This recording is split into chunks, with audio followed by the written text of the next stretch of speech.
News Talk 1070 KHMO presents On the Mark with Mark Hespin.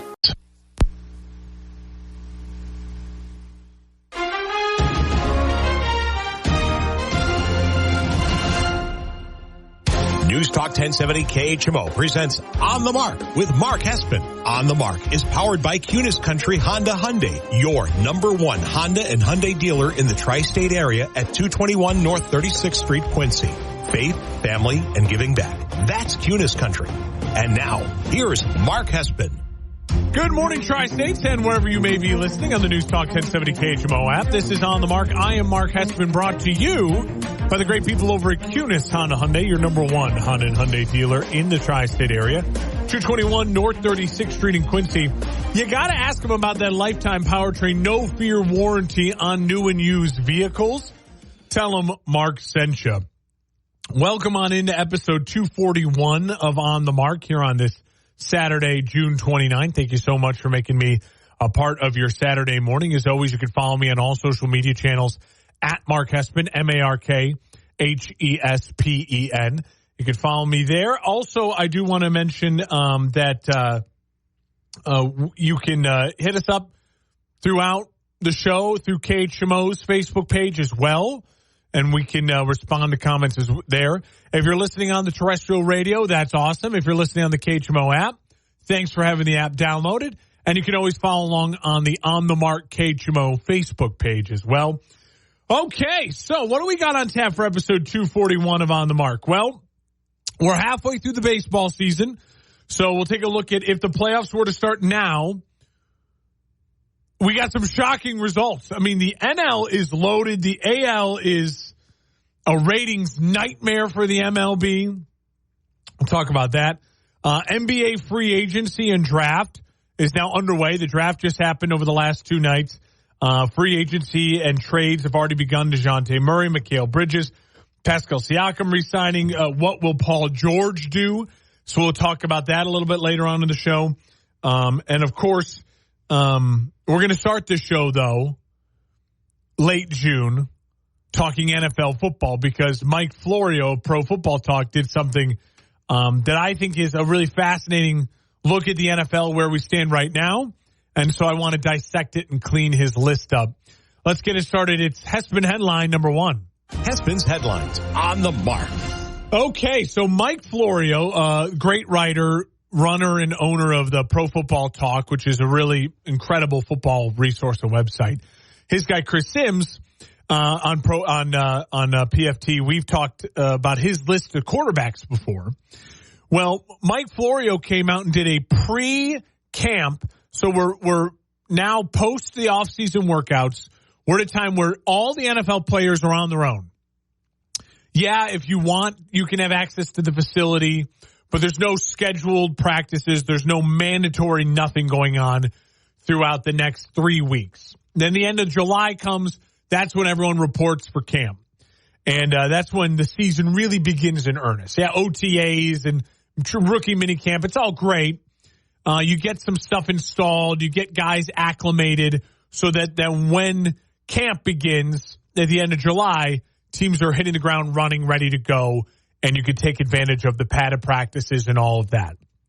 So Mike Florio said he decided that now is a good time to do kind of like a first power rankings for the 2024 season. You've already seen the draft. You've already seen free agency.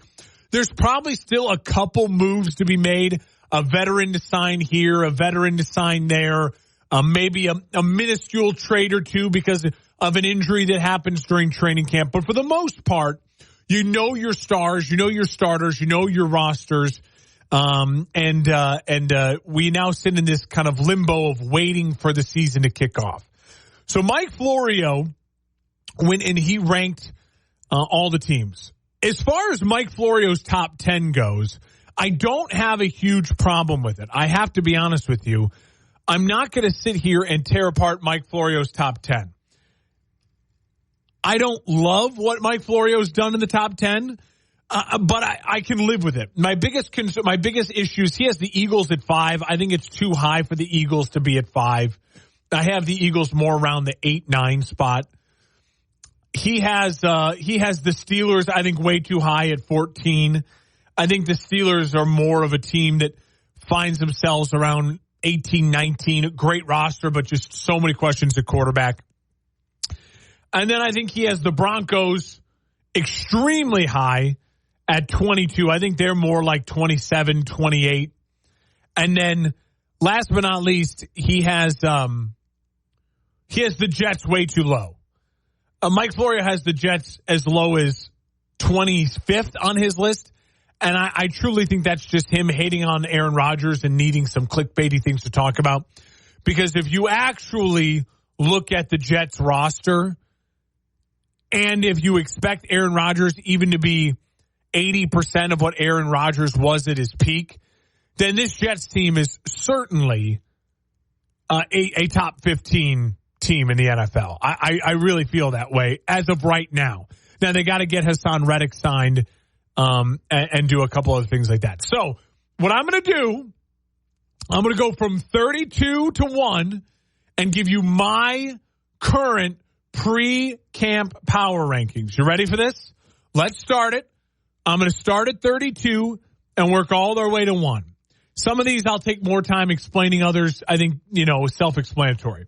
At number 32, which I think is right now the worst team in football heading into camp, that is the Carolina Panthers. I don't think there's any reason to argue that. They have a brand new head coach. They have a quarterback who's going into a sophomore year with a ton of expectations, a ton of pressure, and who did not look like he was capable of being a above average starter in the NFL as a rookie. They have an upgraded offensive line, but still some questions to tackle. I got questions at their playmaker spots, a young defense, but an offensive leaning head coach. I have the Panthers at 32. Now, the Panthers probably will end up the season higher, like when we do our final power rankings at the end of the 2024-2025 season, because they're in a weaker division, and I think they'll find a way to win some games. But I overall think this is a team that is just not very good. Not very good, and have huge questions at coach and quarterback. At number 31 is the New England Patriots. Again, they're going to probably start the season with Jacoby Brissett. Jacoby Brissett is definitely a bottom-of-the-line starting quarterback, a guy you'd want to go in there for 3 or 4 games at max. When your starter gets injured, he could keep the team afloat, go 500, go 2-2 in 4 games. But starting the season with him and hoping that he can give you halfway through the season before you have to start your 3rd overall pick, that's not a great scenario to be in. A rookie head coach following a legend. The worst offensive skill players in the NFL. I love that they signed Ramondre Stevenson, and they got him to a deal. He got paid. He's a very talented running back on a very quality, 17 games starting running back. Which should get you 1,200 yards in this Patriots offense the way they're constructed. But defensively, a lot of question marks. Offensively, no weapons to work with. And you're going to hope that Drake May becomes something with a rookie defensive head coach following a legend. A lot of question marks for the Patriots there at 31. Cardinals at 30. I like the quarterback. I think Kyler Murray's the top 15 quarterback. The head coach surprised me. They were feisty at times. I like the addition of Marvin Harrison Jr., but beyond that, I struggle with the Cardinals defensively, playmakers, offensive line, question marks, and they are in a really tough division. So the Cardinals may actually be better than some of the teams I'm about to say ahead of them, like 3 or 4 teams. Maybe they should be closer to 25, but the problem is I have a feeling they're going to lose a lot of games because they're in a really tough division. They have a tough schedule. They have a head coach that surprised me, but the bar was really low. And a lot of pressure on Kyler Murray right now going into this year to kind of prove that he is the guy and can be a top 10 quarterback and stay healthy for a whole year. I have him at 30, maybe a little low, but I'm more projecting out what I feel with the Cardinals. They're not going to end the season, I think, with a very good record. Commanders at 29. I'm going to give them a little bit of a boost because an easier division and obviously in the NFC in the easier conference.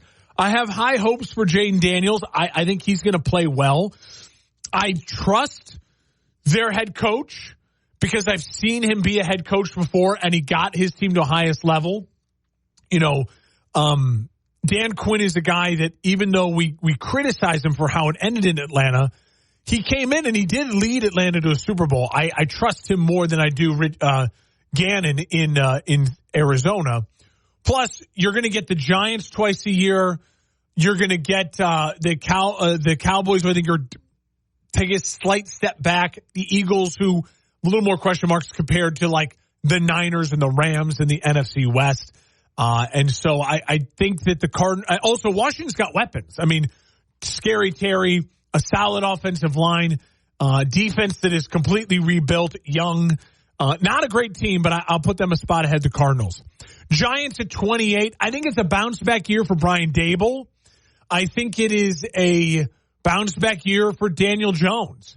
Daniel Jones is the guy for this year, and he is playing now for his future. Going into last year, the only questions we have with Daniel Jones is why would you pay him? But he was coming off of a playoff victory against the Vikings, and there was this thought of like, hey, the guy is not perfect, but he's capable with Brian Daboll of becoming a playoff team.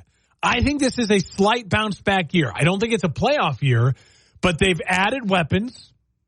The offensive line is slightly improved. The defense is strong. They have a strong defensive line, and I like Brian Daboll as a coach. The ceiling is low, but I think the floor is higher for the Giants than the teams below them. Broncos at 27. I wanted to put the Broncos lower, but it is Sean Payton. They are in maybe the toughest division in football because you have the back-to-back Super Bowl champs, the best quarterback, and the best coach, and then a top 5 talent at the quarterback position and a top 5 coach in as far as talent and excitement goes with Jim Harbaugh. So there's not a lot of room at the top for the Broncos to make any sort of headway. Plus, the other team in their division, I love their coach. I love the culture they're building in Vegas. And they have, I think, right now, more stability as an overall roster than Denver. The Broncos, to me, are a team that their ceiling is extremely low. I think their floor is pretty high, though, because I do think Sean Payton can coach. And I do think that whoever ends up starting the most games for the Broncos will be competent in the sense that they're going to 1,000,000% buy into Sean Payton. You could tell that Russell Wilson didn't 1,000,000% buy into Sean Payton. There's still some friction in the relationship. None of the guys in the locker room can even talk back to Sean Payton. Russell Wilson has experienced Super Bowl title, could say, all right, well, that's great, but I might do it this way during this play. Every one of these guys who's going to take snap for the Broncos, their life depends on making Sean Payton happy. So I do think you're seeing an offense that is efficient. Is it high scoring? Is it high flying? I don't think so because I just don't think they have the weapons. Cortland Sutton and what? An offensive line of it's aging and shaky. I have the Broncos at 27, but they may end up lower on this list depending on how the season goes. Titans at 26. I like the upside of the Titans. Young offensive head coach, young quarterback with a cannon of an arm, wide receiver weapons, an improving offensive line. They've targeted offensive linemen with their first 2 picks in the last 2 NFL drafts. And now, because they got the defensive culture out of the building, which I still think is a mistake. I think Mike Vrabel's a great coach. But you bring in an offensive coordinator from Cincinnati to be your head coach, and you say to yourself, all right, we're just going to focus on offense, and we are going to try to put up points, and we're going to say to ourselves, hey, we got Hopkins, who's a Hall of Famer. You add in a wide receiver in from Jacksonville. His name is slipping my hand now, and Ridley. And you say to yourself, all right, we're going to lean on this. We're going to get rid of Tractor Cito, Derrick Henry, and we're going to be a high-flying offense. I think you're going to see Will Levis throw the ball a ton, whip the ball around the yard with an improving offensive line. There's upside. There's excitement. I like what the Titans have. Raiders at 25. I think the Raiders' floor is higher than the floor of the teams below them. I think their ceiling is low because, again, they're not going to make the playoffs because of the 2 teams ahead of them in their own division. But the floor is high with the Raiders. I think it's going to be a well-coached team. It's got Max Crosby. You got Devontae Adams. You have two really good young tight ends. You have an offensive line that's okay. It's not great, but it's okay. And then you look at it and you say, we got Gardner Minshew. And Gardner Minshew last year, when he started basically the whole year, led the Colts to almost the playoffs. And I think he'll do the same with the Raiders this year. You're going to see an offense that is about distributing the football to its playmakers. You're going to see a defense that has real teeth with Max Crosby and the additions they've made with the free agency. The defensive line is nasty. Christian Wilkins, adding him from the Dolphins. I like what the Raiders got going on. I don't see this Raiders team as anything less than like a 6-win team, which I could easily feel like the Titans, Broncos, Giants, Commanders, Cardinals, Patriots, and Panthers all, like their ceiling might be 6 wins. I think the floor is 6 wins for the Raiders. The ceiling's maybe 8, but the floor is 6. Saints at 24. Again, I'm giving them a little bump over the Raiders because I think their ceiling is still maybe winning their division. I don't think they're going to, but I think their ceiling could be winning their division depending on how Derek Carr bounces back in year 2 in New Orleans. You know, we don't give Derek Carr enough of a break. He was not great last year, but it is the first year in a new system after being in with the Raiders his whole career. So I'll give him a little bit of a pass. It was an ugly year. They still have weapons. Chris Olave, Alvin Kamara, defense with Cam Jordan. This team is still a veteran team with weapons. I don't love Dennis Allen. I don't think they're a top 2 team in their division right now, but it wouldn't shock me if we're talking about the New Orleans Saints winning the NFC South at the end of the year. I have the Saints at 24. Vikings at 23. I think me and Mike Florio both have the Vikings at 23. The Vikings are a very good 4th place team, like a really good 4th place team. The Vikings have an incredible group of weapons. Hawkinson, Justin Jefferson, Jordan Addison. That is an incredible group of weapons. You add in Aaron Jones to the running back position, incredible group of weapons. I don't know how much I trust their offensive line, and their defense is improving, but it's still young. And without Danielle Hunter, like, where's the cornerstone of that defense for the Vikings? I just don't think it's there. They have the 4th best. I think they have the 4th best offensive line in the NFC North, and they have the 4th best defense. I also believe they have the 4th best quarterback in the NFC North. Now, I think they might have the 2nd or 3rd best coach, definitely 3rd best, not 4th best, and he's really high. Like, he's an extremely good coach at Kevin O'Connell. But when you start the season with Sam Darnold, that shaky offensive line and that defense, I know the weapons are great, but I just think the ceiling for the Vikings is a 7-win, 8-win team. Their ceiling is not playoffs. I just don't see it. The floor is very high. This Vikings team could end up 3rd in the division depending on injuries and everything goes. You know what I mean? But I don't see them as a playoff team. I don't see them as a bottoming out team. And then halfway through the season, I do think they'll turn to J.J. McCarthy at some point in time to start building that relationship, because next year is where you want to see this Vikings team make some improvements to the offensive line, add a veteran defensive focal point piece, and then you say, all right, well, we want J.J. McCarthy to already have a relationship brewing with all these weapons. I had the Vikings at 23. I then moved to the Seahawks at 22. Again, really high floor for the Seahawks. Geno Smith, bunch of weapons, Jackson Smith and Jigba, Tyler Lockett, DK Metcalf, a very solid offensive line. A defense that now will get revamped. You bring in the defensive coordinator from the Ravens to be your new head coach. I think you're going to see a defensive culture, but in a different way than what Pete Carroll likes his defensive culture. You're going to see more of a presence on the front 7 as opposed to the back end of the defense, which Pete Carroll loves so much. And I think this Seattle team, again, their ceiling is not high because I think the Rams and the Niners are so far above them. But this is not a bottom-out team. This is a Seattle team that very well could win 7-8 games in the season next year if they stay healthy. Colts at 21. Colts are one of the hardest teams to figure out. Florio has the Colts at 18. I think that's too rich. Love Shane Steichen. Love the weapons. You have a number 1 receiver in Pittman. You have a good receiving core. You have a number one back in Jonathan Taylor. You have a nice young defense with some good pieces, a solid offensive line. The question then becomes, what is Anthony Richardson? I don't know. Can you tell me what Anthony Richardson is? I don't know what Anthony Richardson is. We barely saw him play last year. I just saw him, a sweet highlight video of him dunking online, which is awesome, but I don't know what he is. So the Colts are going to be at 21 for me. Falcons at 20. Again, I think this is a team that ceiling is more like 12, 13 in the power rankings, winning the division. I think the floor is very, very high for the Falcons. I think the floor is a 7-win team if everyone's healthy.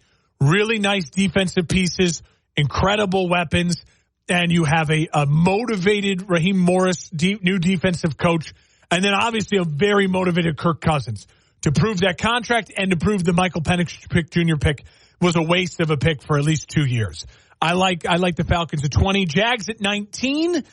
I wanted to put the Jags higher because I do think there's a lot of positive momentum for this team. I think they got rid of Ridley, which was a weird kind of like just fit for Jacksonville. It just didn't work.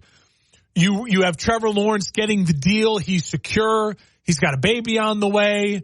He's got a bunch of weapons, a really nice offensive line. You re-sign your defensive weapons in Josh Allen. The divisions for the taking. I have them lower, though, just because the end of the year was so shaky. Was that what this Jags team really is, or were they the team that Doug Peterson first took over? Big year for Doug Peterson. Got to get this Jags team into the playoffs.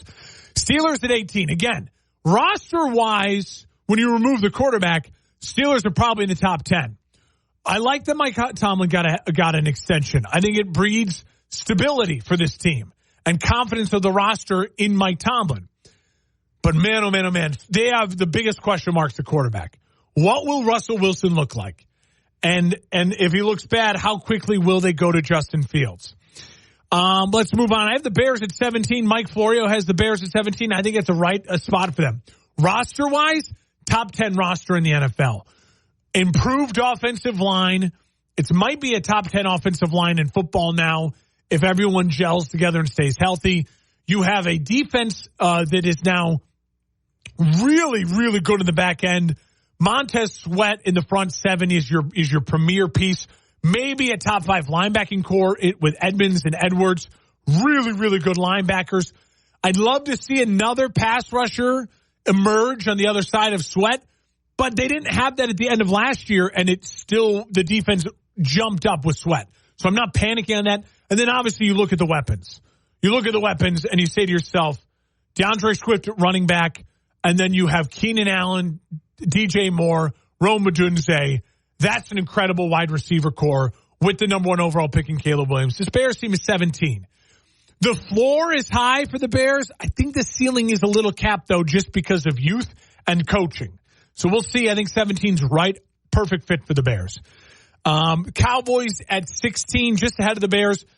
Again, right in the middle. I have the Cowboys right in the middle. I expect them to win about 9-10 games. I expect them to lose in the first round. I have the Jets at 15. Again, this roster is really solid, really good. They went out and they got old, experienced tackles. If they can stay fairly healthy throughout the year, they have a young offensive lineman they've drafted just in case. You have weapons. You have a defensive coach. You have a team that, remember, was really feisty. This Jets team was in the playoff mix without Aaron Rodgers. This is a feisty football team. You bring back Aaron. If he stays healthy the whole year, this Jets team should be pushing for a wild card spot. Browns at 14. Don't know what to do with the Browns. Roster-wise, they're top 10. Coach, they're top 10. And then there's Deshaun Watson. What do you do? I mean, this is a team that made the playoffs with Joe Flacco. And Deshaun Watson, highest paid quarterback, guaranteed money. He's got to have a good year. Got to have a good year. Pressure's on. Chargers at 13. Probably a little low for the Chargers. But I think it's just a couple question marks I have. Just a couple question marks in just how it's all going to gel. And also, they're not going to win their division because the Chiefs are in the division. So maybe could they be top 10? Yes. But they were ugly last year. Jim Harbaugh's got a lot of work to do with that roster and a lot of work to do with that culture. So I'll wait and I'll be tentative. Chargers could make a huge jump up in the power rankings, but I'll have them lurking at 13. Dolphins at 12. Playoff team if everything stays healthy and goes right. But do I trust the Dolphins to actually make moves and be a scary threat? No, I think they got worse as a roster, losing Christian Wilkins. But I do think that it would behoove them to get a deal done with Tua in the $40 million range. We'll see what happens with that. Bucks at 11. I like the Bucks. I think the Bucks are the favorite to win the NFC South.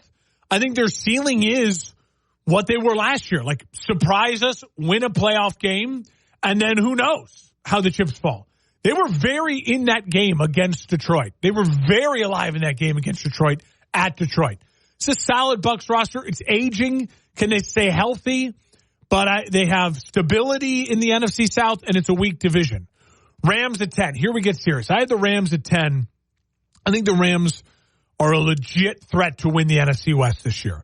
I know the Aaron Donald loss hurts, but when you lose a great player like Aaron Donald, it forces you to relook at how you do things and makes other guys step up.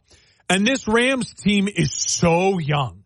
They've loaded up with so much talent because of the amount of picks they've had in the last two drafts. It's an insane amount of picks. They did address the defense of the first-round pick.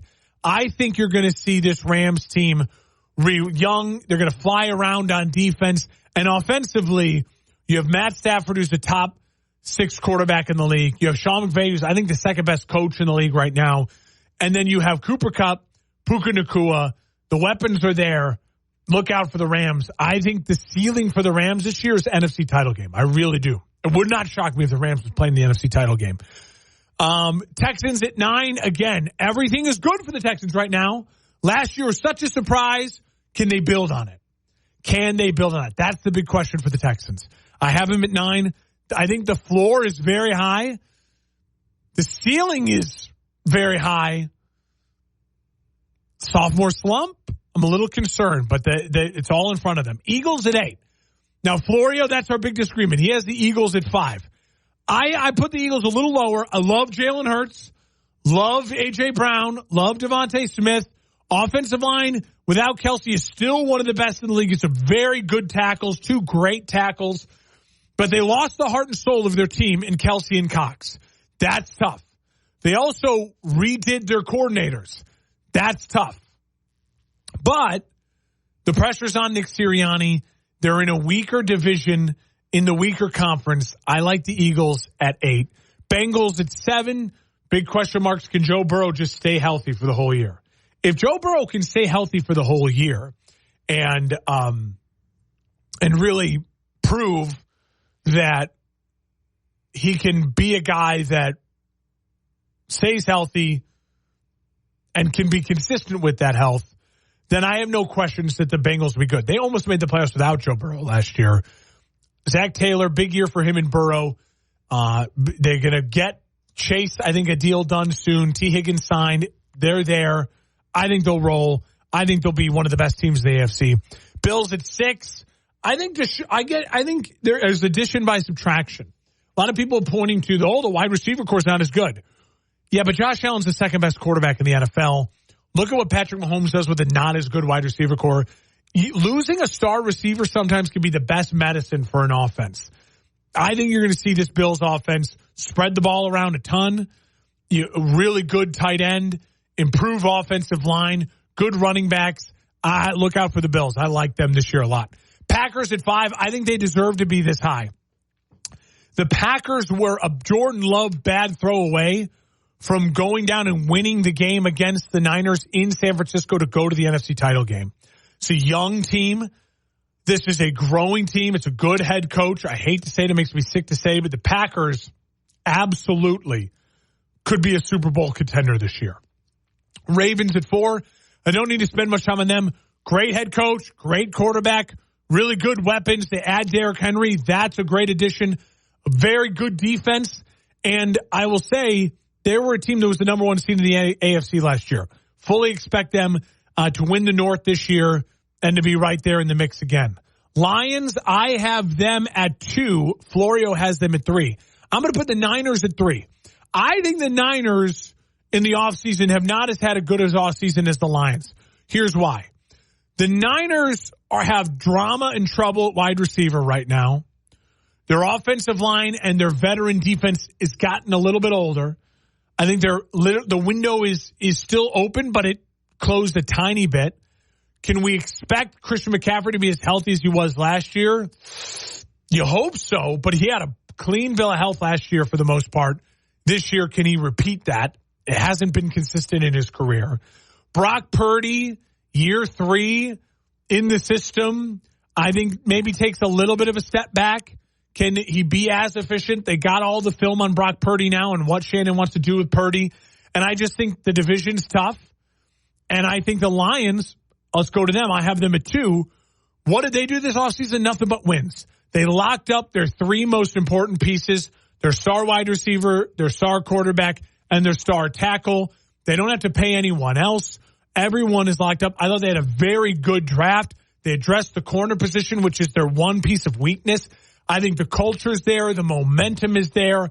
I love the Lions. I think they're at 2. I think they are absolutely, to me, the favorites to win the Super Bowl out of the NFC right now. And number 1 is the Chiefs. Chiefs are number 1. Florio and I agree. Chiefs. Don't move them until you have to. You're listening on the Mark News Talk 1070 KHMO and the KHMO app, brought to you by Kunis Honda Hyundai, your number 1 Honda and Hyundai dealer in the tri-state area. When we come back, the NBA offseason is hot. And it's all waiting for Paul George to make a decision. We wait for Paul George, I know. That's next. Live and local on News Talk 1070 KHMO and the KHMO app. It's on the Mark. Mom's early Alzheimer's diagnosis was hard to take. And when I left the oven on, we decided together that it was time to see a doctor and make a plan. Early detection gave us more time to seek out information and support as a family. If you or your family are noticing changes, it could be Alzheimer's. Talk about seeing a doctor together. For more information, visit alz.org/time to talk. A message from the Alzheimer's Association and the Ad Council. 1070 KHMO. Welcome on back to On the Mark here on News Talk 1070 KHMO and the KHMO app, brought to you by Kunis Honda Hyundai, your number 1 Honda and Hyundai dealer in the tri-state area. 221 North 36th Street in Quincy. You got to ask about that lifetime powertrain, no fear warranty on new and used vehicles. Tell them Mark sent you. All right, let's jump into it. Hespin headline number 2. Hespin's headlines on the Mark. Okay. The NBA offseason is off and running. And oddly enough, Brian Windhorst from ESPN, he's great. I love Windy. He has basically said, listen, there's been some pieces, we'll talk about some of the things that have already happened. But the main domino and what everyone's waiting for right now is Paul George. What will Paul George do? Paul George basically kind of controls what's going to happen with the NBA, the main domino to fall. Once he falls, a lot of other things can fall into place. Paul George is probably the best free agent that we know is going to be a free agent. He can opt in to his contract. If he does that, the Clippers are most likely to trade him from what we're hearing. If he doesn't opt in, hits the open market, he can re-sign with the Clippers and rework a deal, or he can then be free to sign anywhere. There's a lot of places that could benefit from a Paul George. Obviously, Philadelphia, got to keep your eye on that. I think Paul George wants to stay in L.A. on the West Coast. He's an L.A. kid. He loved his time, I think, in Indy, but then knew, once it was time to get out of there, you got to OKC, and then that didn't really work. It's all right, just get me to the Clippers. I expect him to just re-sign with the Clippers. Opt out and then just say, hey, I want to just stay with the Clippers. Let's rework a deal. The Clippers don't want to pay him the big money at the end of his contract he'd have to opt into, and I think they've let him know, listen, if you opt into it, we got no choice really financially but to trade you. So opt out. And then let's just re-sign you. Let's work a longer-term deal. Let's keep you in L.A. They got that new stadium opening in a year or so. The Clippers don't want to lose Paul George. I expect him to stay. But if for some reason things go crazy and he does move, then there's a lot of dominoes to fall after that. So some of the big moves so far that I think are worth noting, DeJounte Murray The Hawks are now in full, we're going young, we're going homegrown, and we're rebuilding. I expect the Hawks to also move Trae Young at some point in time. DeJounte Murray to New Orleans is interesting. New Orleans now has a very solid starting five. The problem with New Orleans is they're in the West, so their starting five is very good. I mean, you're talking DeJounte Murray, who averaged about 21.5 points in 2 years in Atlanta, and that's playing with Trae Young. You pair him up with C.J. McCollum, who's used to playing with a ball-centric scoring guard, who's a pure shooter in the edge of his prime, later years of his career, but still can ball and score 18 a night. Brandon Ingram, obviously, who's a walking bucket, 20-plus point a game guy. Zion Williamson, 20-plus point a game guy when he's healthy. And so this is a really solid starting five. Young players, Herb Jones, Valanciunas. New Orleans is interesting. And, they were right in the mix there, made the playoffs. Can Zion stay healthy? But they add just another guy. In case Zion's not healthy, now you have another guy. It's not just Brandon Ingram and C.J. McCollum. That's a really solid move. I really like what New Orleans did there. New Orleans, you can't just keep playing the draft game in young. You got to try to get pieces and build on this, playoff run. Hey, you made the playoffs. Let's go for it again. And I think New Orleans, absolutely, if that starting five stays healthy, that's a playoff roster. That's a 4th, 5th seed in the West and maybe can make a second round depending on their matchup. Mikal Bridges to the Knicks is just awesome. Can we just appreciate how awesome that is? The Villanova guys are all together. And OG Anunoby re-signed max deal. He's a better player than Mikal Bridges. And now you look at this Knicks team.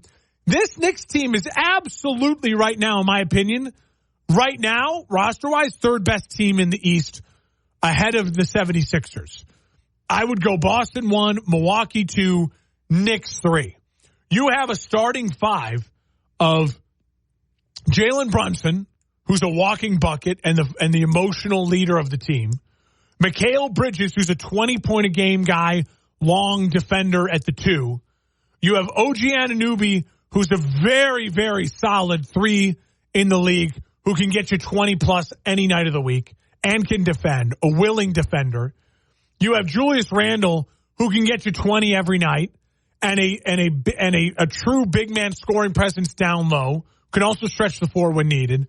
Plus Hartenstein as a great Tom Thibodeau big man, and with Mitchell Robinson and him rotating, plus DiVincenzo and Hart off the bench. That is a great team, and it's a team built in the image of their coach. We're going to play hard, we're going to play a ton of minutes, and we're going to commit on the defensive side. If that roster is healthy going to the playoffs next year, that's a 7-game series with Boston and if they can find a way to get that game 7 in the Garden, that's exciting. It's not a ton of star power, but it is, again, it's a really well-built roster in the image of their coach. I love what the Knicks did. With re-signing OG is huge, and bringing in Mikal Bridges. It's awesome. The Knicks fans should be pumped. Good day to be a Knicks fan this morning. The Pacers re-signed Pascal Siakam. Love that for Indiana. Again, Indiana kind of like New Orleans.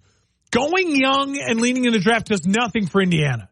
You found a gem with Tyrese Halliburton. You keep him happy. You keep him in Indiana. He's your star. Pascal Siakam is a great 2 to him. You wish that Pascal Siakam was the 3rd best player on the team. That's a championship team. But listen, this is a team that made the Eastern Conference Finals, and you keep Pascal and you keep Tyrese Halliburton and Miles Turner.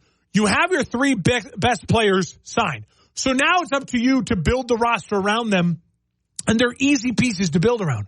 Indiana absolutely should be a top 4 seed in the East next year and competing. Because I don't worry about health with Indiana. I worry about health with Philly, and which is why Philly, all the pressure is on them to go get a Paul George or to find someone else. Because Philly's got Tyrese Maxey and Joel Embiid, obviously 2 great top-tier talents. But the rest of the roster is up in the air. Great coach and Nick Nurse, but the rest of the roster is in the air. The East, all of a sudden, sneaky, got way deeper way deeper, because Milwaukee, Boston, Miami, Indiana, Philly, and New York, 6 teams, all with rosters that are ready to compete. All 6 of those teams, it wouldn't shock me if they were in the Eastern Conference Finals. There's only 2 spots in the Eastern Conference Finals. Feels like Boston has 1 locked up. So you kind of have 5 teams fighting for that other spot, all 5 of them very capable of making it. Love, love, love what they did. Let's talk a little bit about the draft, and let's just really talk about the Lakers. The Lakers bring in J.J. Redick. I like the move. I think J.J. Redick to the Lakers is a star. The Lakers are about stars. He keeps LeBron James happy. I think you'll see LeBron James re-sign an extension with the Lakers here soon. A 3-year extension with some good money locked in, guaranteed. And you'll see the Lakers say, hey, we think LeBron James can be the focal point of our team or a pillar of our team for the next 3 years and help this team make playoff runs with Anthony Davis. D'Angelo Russell opted in. I would expect them to look for a trade for D'Angelo Russell, maybe move him as a part of a deal to bring in a Chris Paul or something like that. I think you'll also see veterans re-signing short-term deals with the Lakers. Dalton Connect, great draft pick for the Lakers. I think that makes a ton of sense. You pair him with some of the other young shooters and wing guys that you have on that team with Rui Hachimura. I like it. Now let's talk Bronny. All I want to say is this. It's obvious. We don't need to beat it with a hammer. If Bronny James' parents were a bunch of nobodies and his name was Cade Smith, he would not have been drafted. But he would have been in the G League and been an interesting process. He probably would have stayed at college for another couple of years and developed, and then have been an interesting prospect in the G League as like a guard who can defend and shoot an occasional 3, and maybe would have found his way into an NBA roster eventually and had a nice little short run in the NBA. He's going to get a ton thrown at him. He's going to have every chance to succeed because of who his father is. That is what it is. I'm not going to hate on him for that. I will say, this is a cool story. LeBron James is playing basketball with his son. LeBron James averaged 27 points when Bronny was born in 2003. He averaged 26 points last year. LeBron James is one of the coolest stories in NBA history. It's just, he's the Mount Rushmore. He's on the Mount Rushmore. And he's just adding more cool things to his legacy. And for people who want to say that LeBron is the number 1 basketball player of all time, this adds to that. He's number 2 for me. Solidly number 2. Will always be number 2 behind Michael. But this adds to their case. It does. Finally, I think the winners of the draft, a team that was already really good in the Western Conference Finals, added 2 pieces that are huge for them. Their point guard of the future. They make the trades with San Antonio to get Rob Dillingham out of Kentucky, a very high upside point guard out of Kentucky, to be the point guard of the future to pair with Anthony Edwards, can learn from Mike Conley for a year. And then you get your 6-man scorer off the bench who can be, Anthony Edwards light. He's Diet Anthony Edwards. That's Terrence Shannon Jr., the guard out of Illinois. Walking bucket, willing defender, long. The fact that Terrence Shannon Jr., really probably a top 15 talent, falls late in the first round because of the court troubles. Huge. Minnesota, 2 awesome first-round draft picks for them. So shout out to them. Taking a break. When we come back, talk a little MLB next on the Mark News Talk 1070 KHMO, the KHMO app. From the Salvation Army, welcome to Heartbeat. If you're a homeowner, when was the last time you replaced your air conditioning filter? AC filters remove harsh chemicals and allergens, making the air safer to breathe. Water filters remove nitrates, bacteria, sodium, and heavy metals. We use all kinds of filters in our homes and cars to make them safer for our families. Like these filters, self-examination and repentance help us remove habits and things in our lives that would otherwise cause us harm. Regular, open, and honest conversations with God can highlight areas in our lives that are in need of improvement and sometimes filtering. So, it might be time to check that air filter, and it might be time to check your heart as well. For more episodes of Heartbeat, visit salvationarmyradio.org. I want you to imagine for a moment you're in a hospital. You are the patient connected to an IV bag. There's a constant parade of serious doctors, countless tests, endless pokes, and a serious diagnosis. Scary surgeries are followed by painful recoveries. You're in the hospital for days, weeks, months. Now imagine experiencing all of these things and you're only a child. This is why Starlight exists. To bring happiness to hospitalized children through programs that help kids cope, build resilience, and change their outlook. Because happiness matters. Visit starlight.org to learn more. If you came across a child struggling with hunger, how would you recognize them? By their clothes, their age, the way they speak? Would you recognize the 13-year-old boy who gets into fights at school? Not because he's a boy, but because he's hungry.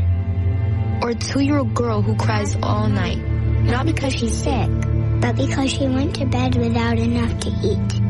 Or maybe a 9-year-old boy who hopes a friend invites him to a sleepover, not for fun, just so he can have dinner. Or a 15-year-old girl who goes for walks over lunch, so her friends won't know she doesn't have anything to eat. I am the 1 in 7 American children who struggle with hunger. Kids you pass by every day, but never knew were hungry. I am Child Hunger in America. Hunger can be hard to recognize. Learn why at IamHungerInAmerica.org. Brought to you by Feeding America, 200 food banks strong. 1070 KHMO. Welcome on back to On the Mark here on News Talk 1070 KHMO. The KHMO brought to you by Cunis Honda Hyundai, your number one Honda and Hyundai dealer in the tri-state area, 221 North 36th Street in Quincy. Wrapping up the show here, want to talk a little MLB. If the playoffs were to start today, we're halfway through the season. In the NL, the networks would be pumped. You have the Phillies at the 1 seed, the upstart Brewers who, you know, credit to them, lose their manager, and all they do is win.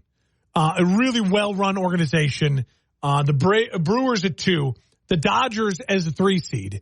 You have L.A., you have Philadelphia, big names. And in the wild card, you get huge brands, the Braves, the Padres, and the Mets. So the NL is shaking out what we thought, right? The Braves, the Padres, and the Cardinals. Huge brands, huge fan bases, massive win for the NL. The AL? Yikes, what is going on in the AL? Yeah, the Orioles would be the 1 seed. Now, they're fun. They're young. They got a lot of talent. The Guardians at the 2, Cleveland. Seattle, the Mariners, 3. And then in your wild card, Yankees, Twins, and Royals. Shout out to the Royals, upstart. Nice for them. But no Houston, no Rangers. That's bad, losing the Texas market like that. Still plenty of time left. I'd love to see the Yankees get out of the wild card. I'd love to see the Royals continue to make a run. I think they're a really fun story. And in the NL, you know, it's just crazy to me how the Cubs have just completely fallen off. The Cubs are a disaster. This was the year they were supposed to make the wild card, and they are the 3rd worst team in the NL right now. It's not good. It's not good. Cubs fans, we have a right to be frustrated. Cardinals fans, good on you. They've come on late. Started off really slow, and now you found yourself in a wild card spot. Can you catch the Brewers? Trust me, the ratings people and the executives would root for the Cardinals to catch the Brewers. I'll see you next week. Have a great 4th of July in between now and